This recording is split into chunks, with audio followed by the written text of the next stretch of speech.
반갑습니다. 하나님 말씀 함께 보시겠습니다. 오늘은 성경 두 장 걸쳐 있습니다. 창세기 27장, 창세기 27장 46절 마지막 절로 시작해서 창세기 28장 9절까지가 본문 말씀입니다.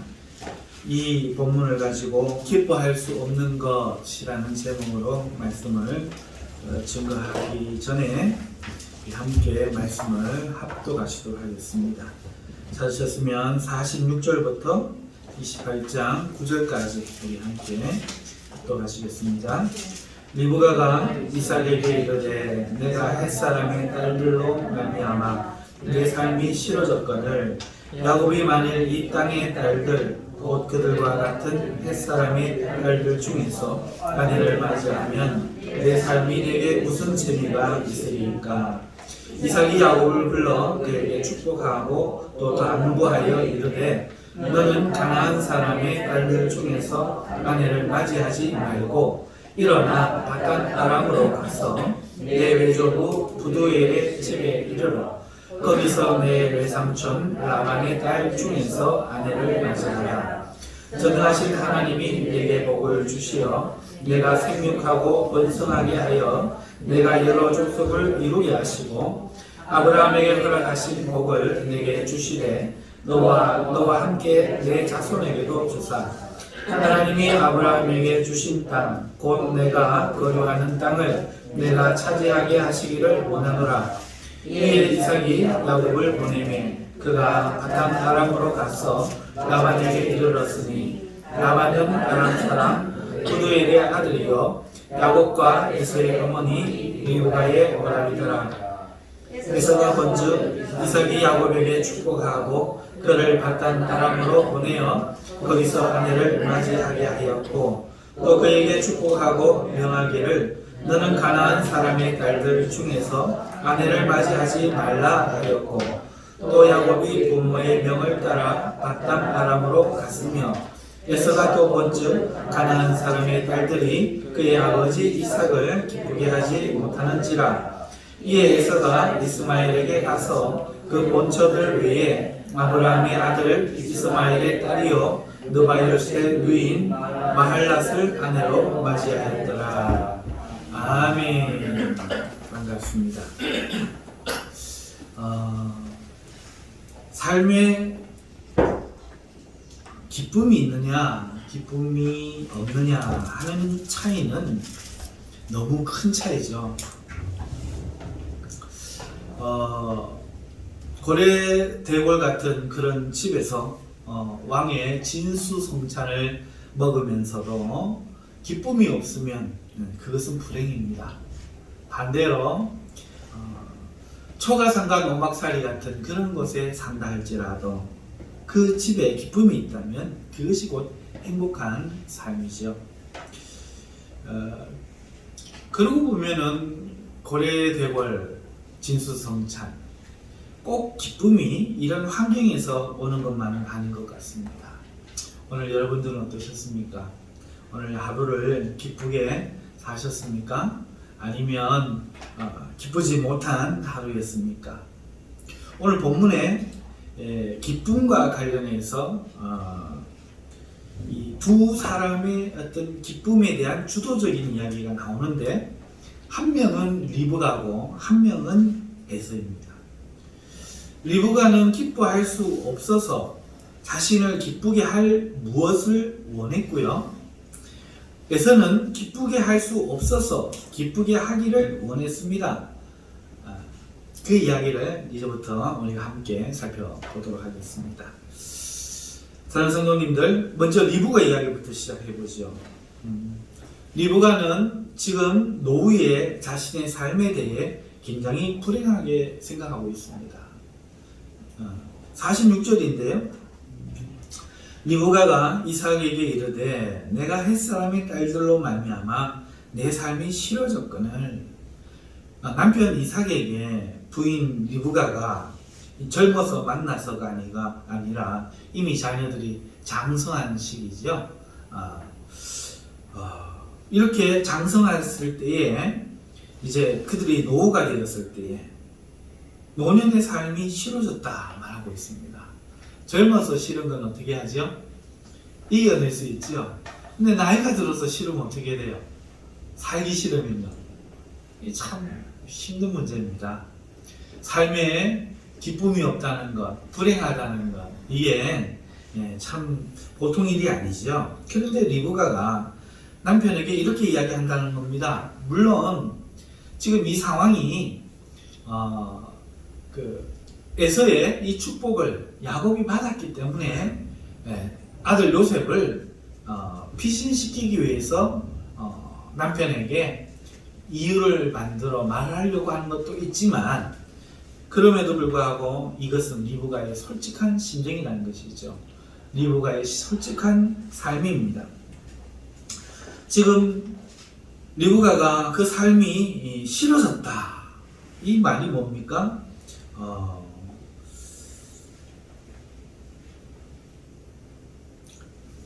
살기 싫어졌다, 안 살고 싶다, 우리로 치면, 그죠? 나 오늘부터 안 살고 싶다, 죽고 싶다, 이런 얘기지요. 자, 그런데 그 불행의 원인이 뭐죠? 헷사람의 딸들, 곧 에서의 두 아내 때문에 그렇습니다. 자기 아들, 쌍둥이 아들이 있는데 큰 아들이 에서지 않습니까? 그 에서가 사냥꾼으로 아주 그 능력이 대단한 사람입니다. 남자답고 어디 나가도 모든 남자들을 굴복시킬 수 있는 이런 아주 집안에 있어서 장손 아주 멀리 자랑거리고 그런 거죠. 자, 그런데 그러다 보니까 사람들에게도 인기가 있고 딸들에게도 인기 있었는데, 그 지역에서 아주 예쁜, 자기 마음에 드는 그런 아내를 얻었을 겁니다. 동서고금을 망명하고 여자는 예뻐야 진리 아닙니까? 근데 이게 요즘 사람들은 이거 굉장히 싫어하죠. 사람을 인물로 평가하냐. 제가 지금 말씀드린 것은 일반적인 이야기를 하는 겁니다. 하나님은 중심을 보시고 외모를 보지 않으세요. 그런데 사람은 외모를 본단 말이죠. 그러니까 아무래도 이 에서도 그 헷 사람들 딸들 중에서 가장 아름다운 여인, 그 시대 가운데 인기 있는 그 여인들을 아내로 얻었지 않을까, 저는 이렇게 생각합니다. 그러면 잘난 남편, 잘난 아내가 만났습니다. 그러면 행복해야죠. 제일 잘 나가는 사람들인데, 요즘으로 치면 어떤 걸까요?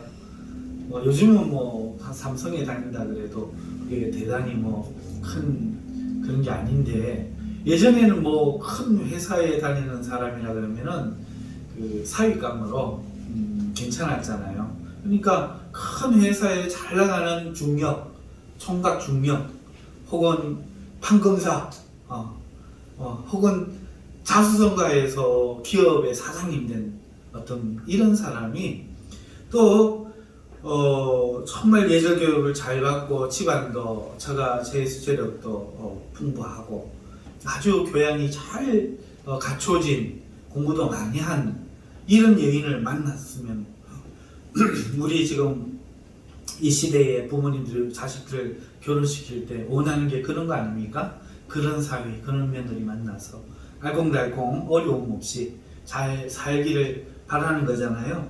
그런데요, 지금 에서의 이야기를 들어보면 시대가 달라 그렇지 에서 이야기가 그렇습니다. 잘 나가는 에서, 그러니까 당연히 또 그 살고 있는 지역에서는 가장 인기가 있을 만한 그런 딸, 이렇게 결혼했는데 리브가는 지금 오히려 그 헷 사람들의 딸들, 자신의 두 며느리 때문에 살기가 싫다는 거예요. 불행의 이유가 며느리 때문이에요. 왜 살기 싫으냐? 며느리 보기 싫어서 살기가 싫은 거예요.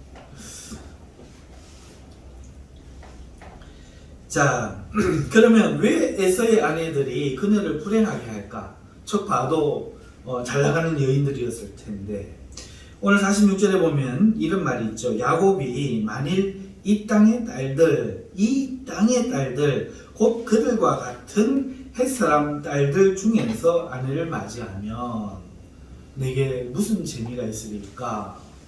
그러니까 이 말을 이렇게 잘 들어보면은 이 땅의 딸들 곧 그들과 같은 이라는 말에서 어떤 공통적인 게 있다. 햇사람만의 어떤 특징, 이 땅의 딸들이다 말할 만한 어떤 특징적인 것이 있다 하는데 그것이 이 리브가를 힘들게 한다는 거예요. 그러면 리브가가 원하는 건 뭐죠? 그렇기 때문에 그 딸들을 얻지 않고 야곱을 자신의 고향집으로 보내서 이 야곱의 아내를 그 고향 친족 중에서 얻게 하는 거잖아요.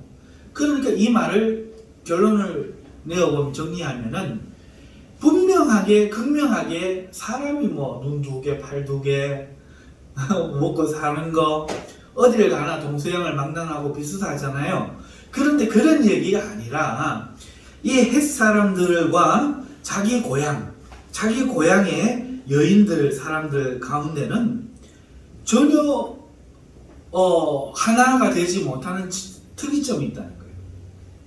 이 땅의 딸들은 이 땅의 딸들로서 자기가 너무 살기 싫어질 정도로 하는 그 무언가가 있고, 반대로 고향 땅에는 자신의 마음을 기쁘게 할 만한 그 무언가가 있는데 사람의 문제가 아니라 그게 문제라는 거죠.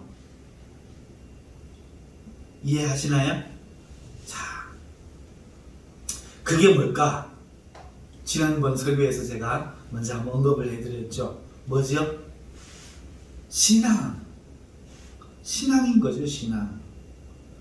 이 가나안 땅에는 헷족들의 땅은 사람들은 바알을 섬겼고 아세라를 섬겼고 여러 가지 우상들을 난잡하게 섬겼어요. 그러니까 자기 고향의 사람들은 누구를 섬겼느냐? 하나님을 섬겼죠.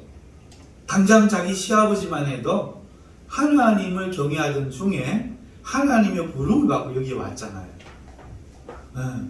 그리고 자기 집에서도 하나님을 섬기고 있었잖아요. 우리가 성경을 읽어서 알고 있죠. 그러니까 이 차이라는 거예요. 그러니까 리브가가 고민하는 이 고민의 본질을 결론내면 두 가지로 그 본질이 결론난다는 거죠. 하나는 신앙이 다르다. 둘째는 다른 신앙을 섬기는 사람이다. 이렇게 결론을 낼 수가 있는 겁니다. 그리고 리브가는 자신이 신앙이 뭐냐니까 하나님을 섬기는 거였어요. 그러니까 며느리들이 이방 우상을 막 섬기고 하나님을 알지 못하고 하는 그것에 대해서 지금 어느 정도 싫은가니까 죽고 싶을 정도 싫은 거예요. 소망이 없다는 거죠. 왜 그렇습니까? 왜 그래요? 걔들이 낳은 자신의 손자들도 뭘 섬길까요? 그렇죠. 애들 교육의 대부분은 90%는 엄마 탓이죠. 이게 또 시험도 싫다. 일반적인 경우를 이야기하는 겁니다. 일반적인 경우. 한석봉 이야기가 나오듯이, 신사임당 이야기가 나오듯이, 아버지가 못나고 한 집에 어머니가 훌륭하면 아이들이 훌륭해질 수는 있어요. 그런데 어머니가 못난 집 아이들이 아버지 때문에 훌륭해진 건 정말 눈 씻고 찾아봐도 드문 이야기입니다. 그러니까 테레사 수녀도 그 어린 아이들을 자기에게 그 5세, 6세 미만의 아이들을 자기에게 6개월만 맡겨주면 그 아이들을 평생을 가톨릭 신자로 만들 수 있다. 이야기를 했다고 하지 않습니까? 그 신앙이 어렸을 때 애들을 기도시키고 말씀 보게 하는 그걸 심어준 대로 그 아이가 간다는 거예요. 심어준 대로 간다는 거죠. 어마어마하게 중요한 거죠. 설교 준비한 건 아니지만 제 딸 이야기를 좀 해드리고 싶어요. 제 딸이 우리 집에 애가 셋 있는데 처음에 딸을 안 낳고 저는 고아 출신이잖아요. 아버지가 어떻게 하는 걸 본 적이 없단 말이에요. 어떻게 키웠겠어요, 이 딸을. 아버지가 뭐 아버지하고 손도 잡고 아버지한테 매도 맞고 해봐야 아버지는 이렇게 하는 거구나. 좀 더듬어서 이렇게 할 텐데 제가 3대 독자다 보니까 삼촌 하는 것도 못 봤고 큰아버지 하는 것도 못 봤고 아무것도 못 봤단 말이에요. 아무것도 못 봤는데 성경이 잠언에 보니까 아이를 때려라는 말은 있더라고. 그래갖고 어려서부터 그 어린 것을 어려서부터요 뭘 하면서 키웠어요. 잘못하면 거짓말하면 거짓말했다고 아이고 이 어린 게 뭘 알아 큰 거 다 알지 이랬는데도 주위에서 그렇게 하시는데도 불구하고 미련해가지고 제가 미련한 낱말을 잘 안 들어요. 애를 좀 잡았어요. 사랑하죠. 하지만 사랑을 어떻게 표현하는 줄도 모르고 이게 사랑이라고 생각하고 그렇게 키웠습니다. 키웠더니 우리 집이 제가 목회로 부름 받는 가운데 참 많은 연단을 받으면서 어려움을 많이 겪었거든요. 그러니까 이 아이가 중학교 다닐 때부터 굉장히 초등학교 때도 어려웠지만 중학교 다닐 때도 굉장히 어려웠어요. 우리는 고령의 촌에 살았는데 얘가 고등학교를 여고인 효성여고로 간 거예요. 그런데 그 고등학교 다니는 아이에게 차비 하루 딸랑 갔다 올 차비 외에 용돈을 줄 수 없는 형편이었어요. 그러니까 이 아이가 친구들은 휴대폰이 있는데 자기는 휴대폰 없고 어떻게 살았겠어요. 그런데 이 아이가 고등학교를 졸업을 했습니다. 졸업을 하고 하나님께 찬양 사역을 하는 사역자가 되기를 소원하더라고요. 그런데 네가 말씀도 모르고 세상 노래 부르듯이 그렇게 찬양 사역하면 어떻게 하겠니? 먼저 그러면은 신학을 하지. 그랬더니 백석대학교 실용음악과 내려 하다가 바꾸어서 신학과를 내서 청남로 백석대학교로 진학을 한 거예요.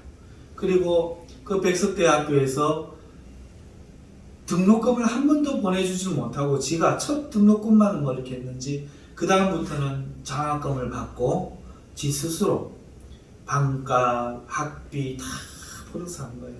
그러는 가운데 얘가 하루는 1학년 때였는데 전화가 왔는데 울어요.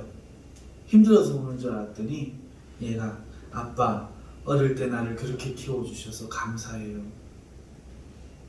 그때는 너무 힘들었는데 지금 내가 서울에 올라가서 서울 친구들 사는 모습 보니까 아빠가 그렇게 키워주신 것이 너무나 은혜라는 것을 내게 복이 되었다는 것을 내가 이제 알아요. 너무 감사해요. 그 말씀 꼭 드리고 싶었어요.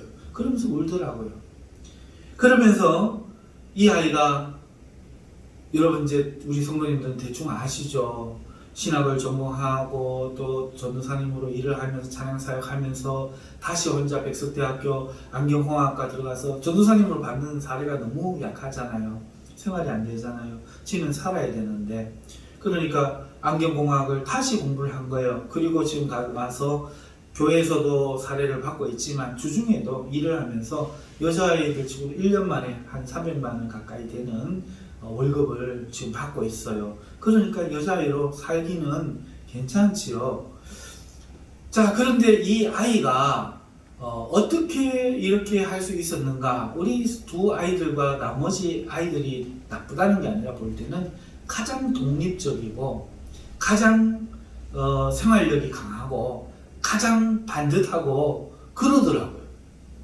뭐에 게임에 중독돼 살지도 않고 뭐 자기 삶을 이렇게 막 망가뜨리는 이런 게 없어요.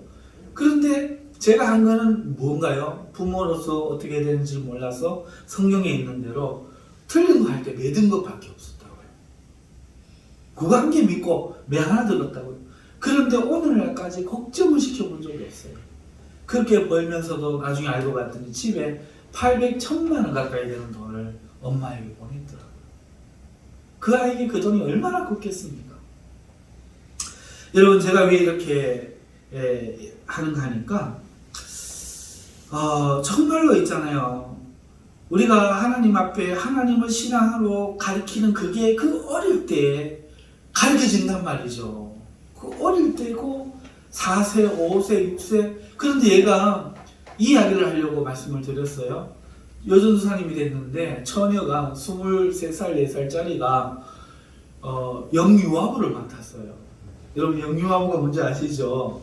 예, 0세부터 2세, 3세, 4세 뭐 이런 아이들 걔들한테 무슨 설교를 하겠어요? 뭘 하겠어요? 그런데요, 이 교회가 부흥하는 거예요. 이 내 딸아이가 전도사님으로 있는 그 소식을 듣고 교인들이 오는 거야. 엄마들에게 소문이 나서. 그 쪼매난 아이들이 손을 모아서 기도하기 시작한대요. 훈련을 시키니까. 엄마 훈련을 시키면서 엄마가 본이 되도록 밥 먹을 때 이렇게 해야 된다고 가르쳐 주도록 하니까 그걸 보면서 아이들이 훈련을 하고 말하면서 나쁜 말 같은 거 안 하도록 훈련이 되고 변화되니까 전도를 안 했는데 전도가 되는 거예요. 제가 지금 이 말씀을 드리려고 하는 거예요. 지금 리브가의 불행은 이거예요. 희망이 없는 거예요. 왜? 며느리가 우상을 섬기는 그 마음을 가지고 있으니까 세상에 음란하고 세상에 힘이 지배하고 남성 지배 중심이고 여자들은 거기에 이쁨을 받을 수 있는 존재로 쫓아가는 이런 삶의 양태를 따라서 지금 아이들이 또 길러질 거니까 이것을 바라보면서 아담과 하와에게 하나님 주셨던 가정의 모습 기대할 수가 없는 거죠. 조상 아브라함과 사라가 회복되었던 그 처음에는 자기 아내 이삭을 사라를 희생시키려고 했다가 뒤늦게는 그 아내를 사랑하게 된 그 하나님의 은혜에 회복된 가정의 그 모습을 그래서 이삭까지 리브가까지 자신에게까지 내려왔는데 자기 아들 에서에게서 그것을 찾을 수가 없는 거죠. 내가 무슨 희망으로 살까? 지금 고민하고 있는 겁니다. 그리고 그걸 섬기는 그 며느리들을 기뻐할 수가 없는 거죠. 사람이 악해서 왜 있겠습니까?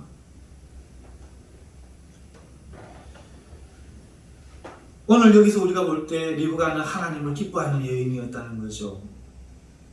그러니까 그의 마음속에 하나님을 섬기는 사람을 기뻐하는 거예요. 자기 며느리가 하나님 제발 섬기고 하나님 계명대로 가르치고 하나님 말씀으로 자녀를 키우는 그 하나의 소망만 남아있다는 거죠. 이제 살 만큼 살고 가축도 있고 재산도 있고 집도 있고 이제 살 만큼 사니까 소망이 있다면 좋은 사람, 좋은 자녀들, 정말로 축복스러운 사랑스러운 그 가게가 이어지기를 바라는 이거 한 가지인데 자기 때에 와서 이게 끊어지게 생겼다는 거죠.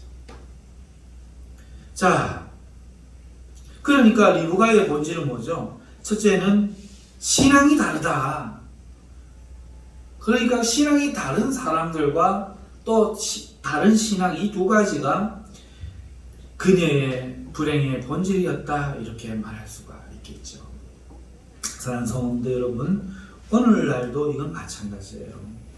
사람은요 행복하려면요 우리는 생각하기에 아파트가 좋은 차가 있어야 된다, 좋은 학교 나오고 돈을 많이 벌어야 된다 생각하지만 사람은 환경의 여부를 떠나 행복하려면 두 가지가 있어야 됩니다. 하나는 분명한 가치관이 있어야 돼요. 이 신앙이 가치관이잖아요. 그쵸? 추구하는 거잖아요. 가치관이라는 게 뭐죠?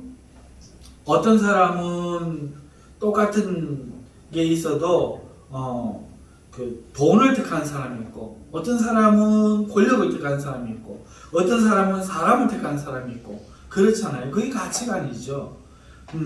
가치관이 있어야 그걸 추구하는 겁니다. 가치관이 없으면 아무것도 아니죠. 여러분, 사람이 행복하게 살기 위해서는 첫 번째 신앙, 바로 가치관이 있어야 됩니다. 또 하나는 그 가치관을 함께하는 사람이 있어야 한다는 거예요. 그래야 행복해지는 거죠. 어떤 사람이 결혼을 했는데 그 배우자가 신앙이 다르다고 생각해 보십시오.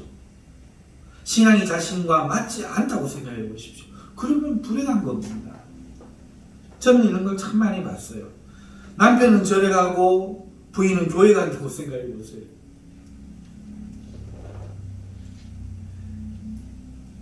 부인은 부활의 주님을 믿으면서 부활의 그날을 소망하며 살아가고 뭐 부모님의 기일이 되거나 하면 오히려 하나님께 영광 돌리기를 원하는데, 남편은 기일이 되면 제사를 지내기를 원하고 무덤에 성묘를 다닌다고 생각해 보십시오. 이게 얼마나, 이거 안 겪어보신 분은 모르실 거예요.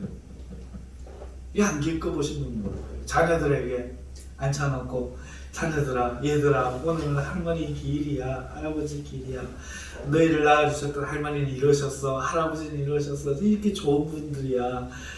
그래서 너희들도 크면 이렇게 돼야 돼. 그런 데 있지, 이분들이 살아날 거야. 주님 오신 그날 되면 살아난다.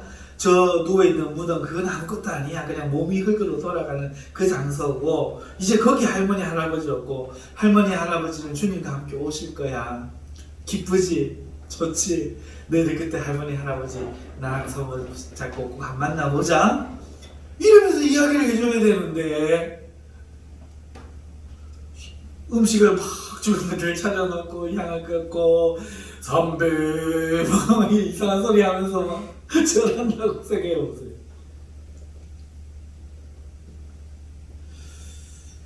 이게 정말 불행한 거죠. 이게 정말 불행한 건데, 결혼을 했는데 지금 중요한 거는 신앙이, 가치관이 안 맞다. 그래서 그 사람이 나랑 다른 사람이다. 그런 다른 사람들이 가족을 이루고 있다 생각해보세요. 자녀들 중에 몇은 아버지 따라가고, 자녀들 중에 몇은 엄마 따라가고, 식구가 갈라져 있다고 생각해보세요. 남편은 아내를 니 그 교회 간다고 하니 예수쟁이다 이런다고 생각해보세요. 이게 행복하겠어요? 리브가의 심정이 이런 거죠. 오늘날도 이런 결혼을 하면요, 너무너무 불행해지는 거예요. 신앙이 가치관이에요. 가치관은 생각입니다. 결혼은 이게 맞아야 돼요. 절대로 환경을 보면 안 돼요. 그렇죠? 환경, 얼굴 뭐 이런 거 보면 안 돼요. 신앙 첫 번째 와야 될 것은 가치관이에요. 나랑 생각이 같으냐, 나랑 대화가 될 수 있느냐. 그래서 같은 생각으로 같은 것을 할 때 서로 기쁨을 느끼고, 서로 눈빛이 맞으면 뜻이 통하고, 척하면 척이고, 이게 되느냐, 이걸 봐야 된다는 거죠. 생각이 다른 사람과의 동행은 결코 행복할 수가 없는 겁니다. 지금은 내가 잠시 예의를 차리고 웃을 수 있지만 결국은 추구하는 게 다르기 때문에, 기뻐하는 것을 공유할 수 없기 때문에 불행해지는 거예요. 내가 기뻐하는데 상대는 그게 싫은 거야. 상대는 좋은데 나는 그게 싫은 거야. 이러면 불행해집니다. 성도의 삶이 행복해지기 위해서는 첫 번째, 신앙이 같아야 돼요. 젊은이들이 결혼할 때 가장 먼저 봐야 될 게 바로 가치관이에요. 생각이 같으냐, 신앙의 색깔이 같으냐, 같은 하나님을 섬기느냐, 같은 방식으로 섬기느냐, 같은 신앙을 고백하느냐, 이것이 너무너무 중요하다는 거예요. 그렇게 할 때 나보다 더 하나님을 사랑하는 모습을 보면은 질투도 나면서 도전도 되면서 이뻐 보이고, 아내는 존경스러워 보이는 거죠. 멋져 보이고요. 최고다 이렇게 생각이 되고요. 그런데 니는 남편을 그렇게 한번 생각해봐라 이러고 있고, 니는 아내한테 한번 그렇게 해봐라 이러고 있고, 그러면 이게 불행해진다는 거예요. 서로가 이 가치관, 기뻐하는 것을 공유할 때 행복이 있는 겁니다. 아버지 엄마가 뭘 기뻐하는지 알아야 애들이 성경책을, 아버지가 용돈 한 개 타내기 위해서라도 성경책을 보죠. 그러면 아버지가 보고 아이고 이쁘다 이러면, 아 우리 집에서 하나님 성경 게 이쁘구나 애들이 배우는데, 교회 가자고 후들겨 팰 때는 언제고, 집에 와서는 공부해라, 공부, 성경책 본다고 성적 올라가나 이거 하고 있다면 어떻게 되겠어요? 그죠?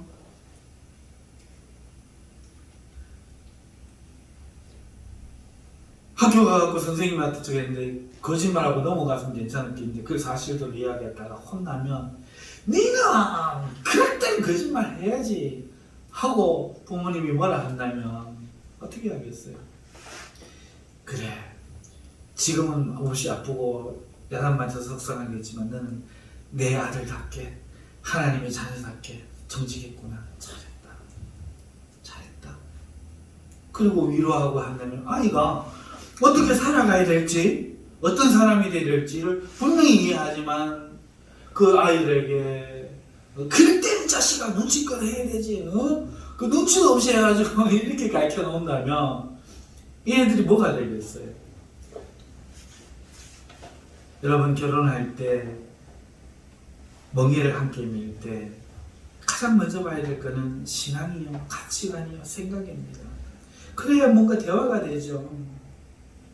밥 먹고 차 한잔하면서도 남편은 TV 보면서 끌끌거리고 있고 부인 엄마가 있잖아 우리 신앙이 아까 교회 이야기는 교회 가서 좀 하자 이러고 있으면 어떻게 하겠어요?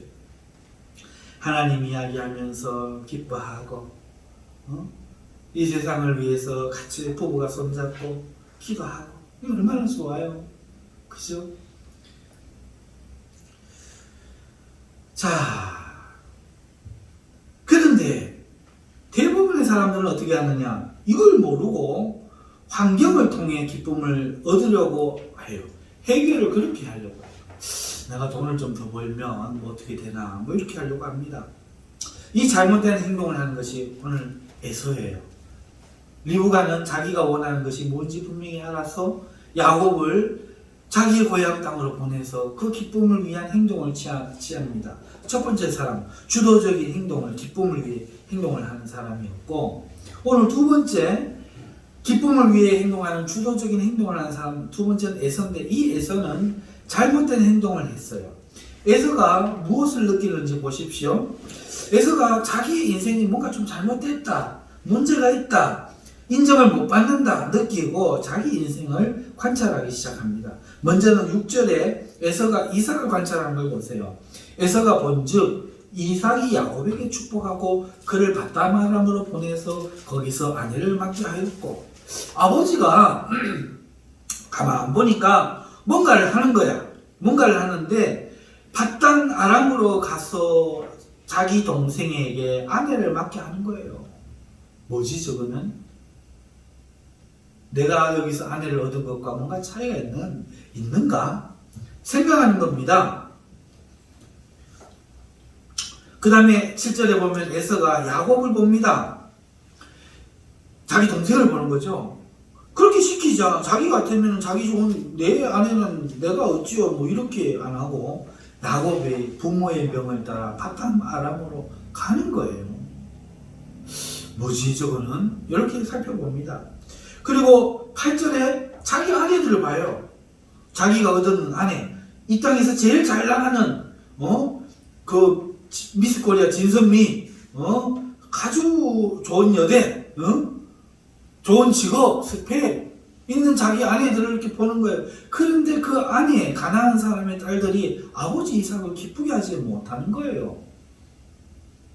뭐지 이거? 이게 보는 겁니다. 그래서 보니까 결론이 이거예요. 아버지가 저기를 보냈다. 고향 땅에서 여자를 아내를 얻게 했다. 그 다음에 야곱은 그걸 또 순종해서 갔다. 자기 아내들은 기뻐하지 못한다. 그러면 내가 부모한테 지금 만족을 주지 못하고 있고 나도 기뻐할 수 없다. 그러니까 부모에게 만족을 주기 위해서 뭔가를 해야 되겠다. 그래갖고 한 게 9절에 환경을 고치는 거예요. 이에 가서 이스마엘, 아하, 부모님이 원하는 거는 혈통이구나. 이렇게 환경적으로 이해한 거예요. 그래가지고 이스마엘, 자기 아버지 이삭에게 그 그러니까 계모죠.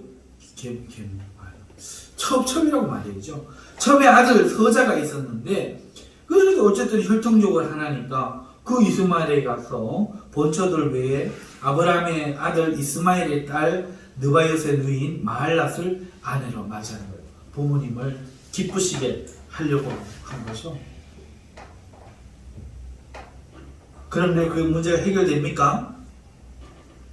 에서의 문제가 뭐죠? 에서가 어머니를 행복하게 하기 위해서 어떻게 해야 했을까요? 이스마엘 혈통을 아내를 얻으면 되는 걸까요? 자신이 하나님을 섬기는 사람이 되어야 되는 거죠. 문제가 뭐냐? 우상을 섬기는 것이구나. 문제가 뭐냐? 하나님을 기뻐하지 않는 거구나. 내가 이제 하나님 기뻐해야 되는구나. 그리고 자기 아내들에게도 하나님 신앙을 가르쳐야 되죠. 그게 안 된다면 그 아내들 버리라고 이렇게 말하기는 그렇지만 어쨌든 지금이라도 새로 자기의 그 갈 길을 가야죠. 그런데 에서는 환경을 바꾸려고 해요. 이스마엘의 딸들을 데려오려고 합니다. 그러면 행복해졌을까요? 바뀌었을까요? 그러지 않아요. 오늘날도 마찬가지입니다. 오늘날도 많은 사람들이 신앙을 같이 하고 그런 사람이 되려고 하지 않고 환경을 바꾸려고 해요. 부부가 불행할 때도 대부분 그럽니다. 교회에서도 그래요. 문제를 해결할 때 보면은 환경을 바꾸려고 해요. 그걸 해결책으로 내놔요. 자, 더 깊이 이야기하면 한도 끝도 없을 만한 이건 우리 실용적인 이야기니까 오늘 여기서 마무리를 하고 우리 행복이라는 것, 기쁨이라는 것에 관해서 초점을 마지막 맞추어서 결론을 한번 내보십시다. 그러면 사랑하는 성도 여러분, 오늘날 살아가는 우리가 행복하기 위해서 기쁨으로 삶이 채워지기 위해서 어떻게 해야 되죠? 먼저는 분명한 신앙, 분명한 삶의 가치관을 세워야 됩니다. 두 번째는 그런 신앙과 그런 가치관이 같은 사람들과 만나 함께 살아야 됩니다. 아멘. 이게 가정이 됐든 교회가 됐든 사회가 됐든 마찬가지예요.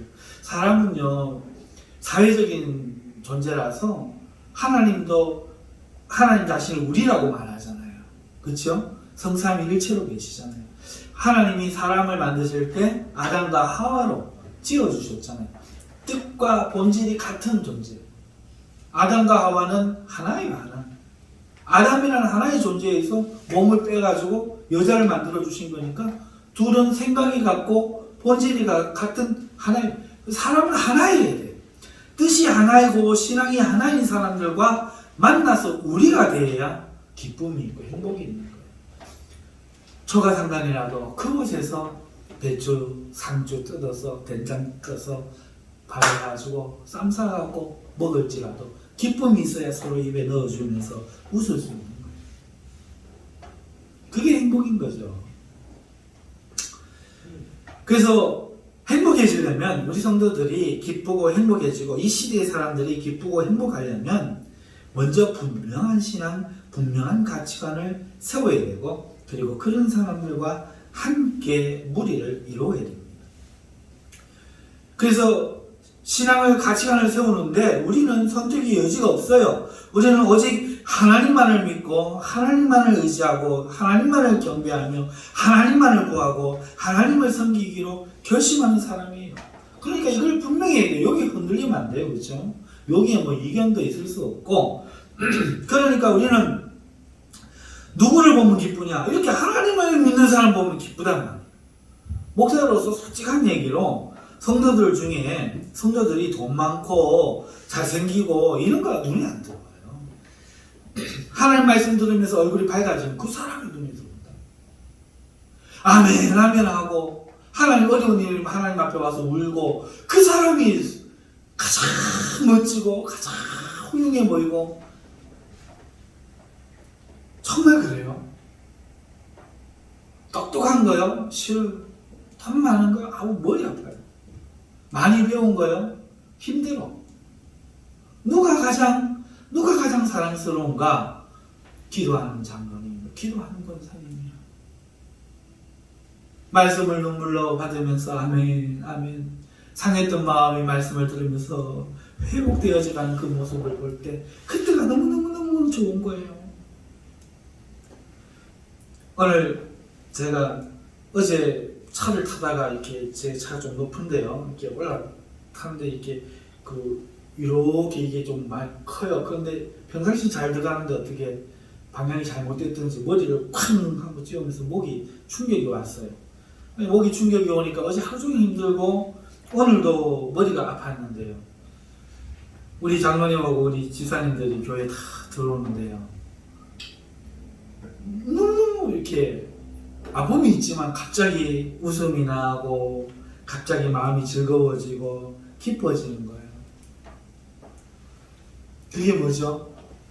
하나님을 섬기는 같은 사람들, 하나님을 기뻐하는 사람들, 그래서 하나님 이야기가 즐거운 사람들, 하나님 경외하기를 원하는 사람들을 보니까 마음이 기뻐지는 거예요. 그게 힘이 되는 거예요. 여러분, 오늘 우리는요, 오직 하나님 믿고 하나님 의지하고 경배하고 하나님만을 구하며 섬기기로 결심한 이 고백이 같은 사람들이에요.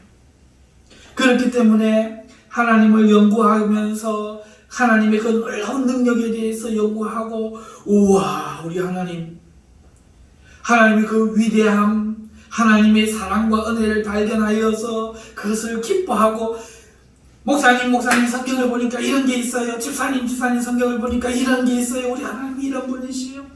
그런 것을 기뻐하면서 그러기를 원하는 사람들과 우리는 함께하는 거예요. 그게 행복인 거죠. 아멘입니까? 여러분 그러시죠? 교회 모임에는 하나님 이야기하고, 교회 모임에는 하나님 은혜 주신 이야기하고, 삶의 그래서 목적을 같이 하는 사람들이 모여서, 그럼 우리 함께 기도합시다. 기도하고, 하나님이 좋은 거 주면 혼자 그거를 하는 게 아니라, 혼자 한다고 누가 뭐라 하나? 좋은 거 갖고 와갖고 나누고, 또 슬픈 거 함께 하고, 위로하고, 이럴 때 행복할 수 있는 거잖아요.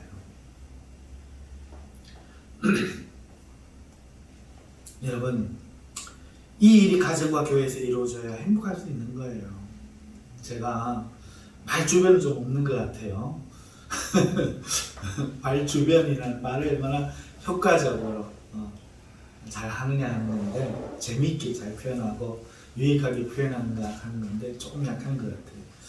여러분, 우리 청년들이요, 행복하려면 이루셔야 돼요. 신앙이 맞는 사람을 찾아야 돼요. 이게 안 맞으면 첫째 불행이요. 신앙이 맞는 사람을 찾고 신앙이 맞는 친구를 만나야 돼요. 그리고 신앙이 맞는 교회에서 신앙을 해야 돼요. 그래야 행복할 수 있습니다. 그리고 그 사람들을 소중히 지켜야 돼요. 어려울 때 도와주세요. 신앙이 같으면 그렇게 하게 돼요. 우리 그러면 기성의 성도들은 어떻게 해야 됩니까? 이게 이제 참 어려워요. 제가 신학을 다닐 때 40대 초반에 부름을 받았거든요. 근데 40 중반쯤 돼가지고 신학에 오신 여자분들도 많고 또 남자분들도 많아요. 그런데 문제는 뭔가 하니까 이분들이 부부가 신앙이 안 맞는 거야. 남편은 하나님 길을 가야 되는데 아내는 원치 않는 거죠.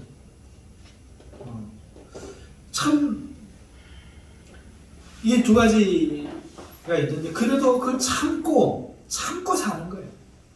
하나님 이혼하지 말라 했다고. 그걸 참고 사는 거예요. 저도 그렇게 알고 그렇게 했는데 지금까지 살아왔는데, 가만 보니까 하나님 뜻이 그런 것 같지가 않아요. 정말 가만 보니까. 그래서 제가 이혼 이야기는 그 설교 시간에 이미 우리 성도님들에게 했던 이야기이기 때문에 지금 반복하지 않지만, 하나님이 왜 아내를 돕는 자를 주셨어요? 홀로 있는 것이 좋지 못하여 보이기 때문에. 그러니까 행복하라고 붙여준 거야. 그런데 행복이 아니라 불행한 거죠. 왜? 신앙이 달라서 하나가 아니었던 거예요. 가치관이 하나가 안 되는 거예요. 그러니까 그 하는 행동들이 서로가 안 맞는 거죠. 그런데 그 말씀을 붙잡고 그걸 살려고 애를 쓰면 이 착한 마음들을 볼 때 그 착한 마음들이 열매 맺어야 되는데 삶에 열매들이 없다는 거예요. 삶의 열매들이 없다는 거죠. 우리 기성인들이 어떻게 해야 될까? 이게 아직도 숙제예요. 살 만큼 다 살았는데, 저는 그래요. 저는 살겠어요. 그냥 삽니다. 제가 그러는 왕의 비밀이라면 그냥 삽니다. 인지 내가 자녀들 아프게 하면서 행복을 구하니 그냥 살 것 같아요. 그런데 평생을 울면서 남편한테 맞으면서 술 먹는 남 때문에 고민하면서 술만 먹으면 손찌검을 하고 도벽이 있고 자녀들 때리고 가정이 팍팍 나고 나는 그런 사람 여성분들에게는 헤어지라 하고 싶어.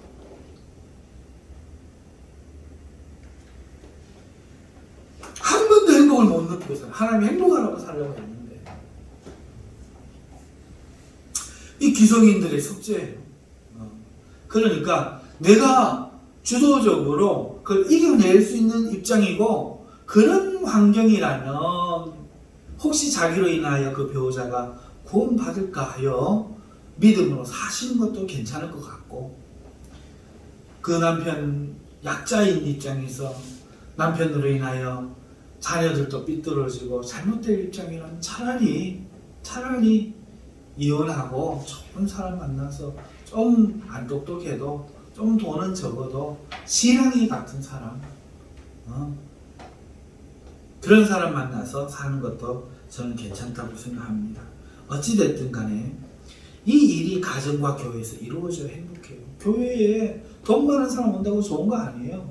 그 사람들 여러분에게 돈 주지 않아요. 교회에 뭐 판금사 많이 온다고 좋은 거 아니에요. 그 사람들 여러분 존중하지 않아요. 하나님 섬기는 사람이 여러분을 존중하고 하나님을 섬기는 사람이 여러분과 함께 나누는 겁니다. 그러니까 교회는 어떻게 하든지 가난하든지 부하든지 어떻게 하든지 간에 하나님을 신앙하는 그 신앙이 첫째 똑같아야 돼요. 믿음의 골반이 똑같아야 돼요. 교회를 그냥 뭐 연합체로 생각하고 왔다 갔다 하는 그런 사람들 많이 모이는 거 안 좋아요. 그래서 정말로 하나님을 섬기고 사랑하고 하나님의 은혜를 아는 사람들이 모여서 적지만 사랑을 나누고 은혜를 나누고 이런 교회가 행복할 수 있는 교회예요. 가정에서 교회에서 그 다음에 인간의 교제에서 이 일이 이루어져야 여러분 행복할 수 있어요. 남편 한 사람만 딱 바라보고 남편이 나를 행복해 주기를 바라고 딱 있는 애인은 불행할 수밖에 없어요. 믿음의 친구가 있어야 돼요. 대화를 하고 자기의 이야기를 털어놓고 함께 기도하고 그런 게 없는 사람은 불행할 수밖에 없어요. 믿음의 친구 있어야 하고 믿음의 교회 있어야 돼요. 자, 사랑하는 성도 여러분, 이게 행복이에요. 제가 결론을 내기 전에 이거 한번 여러분에게 여쭙고 싶어요. 하나님이 행복하실까? 하나님 행복하실까요?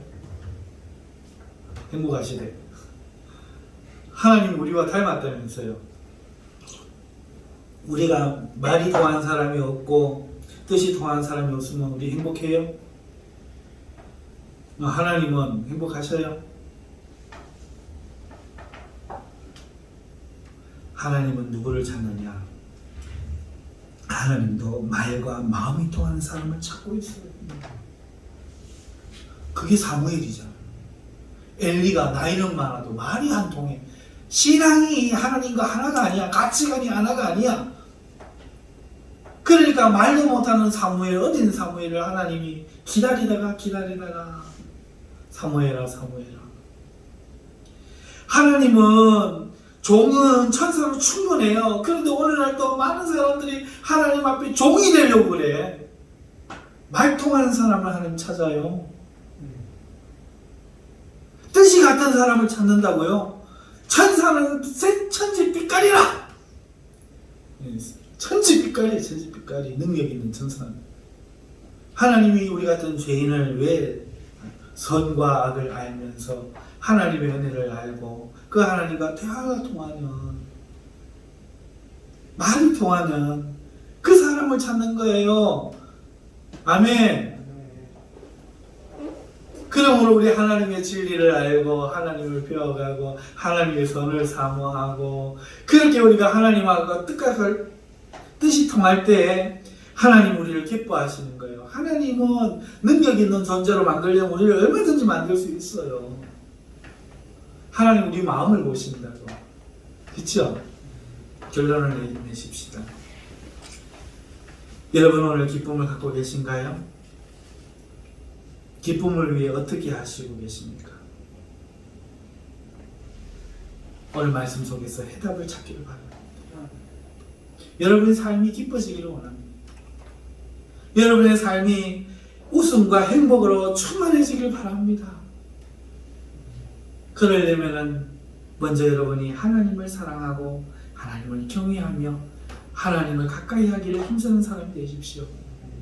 그리고 그러한 동질의 사람들과 많이 교제하십시오. 테레사 수녀가 이야기했듯이 여러분은 그런 가정을 만드십시오. 눈물로 그 남편을 바꾸어서 하나님의 사람으로 바꾸시고 자녀를 어렸을 때부터 하나님 사모하는 사람으로 교육을 시키시고 좋은 믿음의 친구 만나서 힘든 이야기 함께 하면서 이겨내시고 좋은 뜻이 통하는 교회를 섬기면서 하나님을 함께 예배하십시오. 그렇게 여러분의 삶이 기쁨으로 채워주시길 바랍니다. 에서처럼 환경을 바꾸려고 하지 마십시오. 이 교회에서 저 교회 간다고 행복해지는 게 아니에요. 어떤 부흥회 할 때 목사님 하시는 이야기가 생각이 나요. 목사님 완벽한 교회 없습니까? 정말 주님의 진리대로는 진리에 충만한 완전한 교회 한번 소개시켜 주십시오.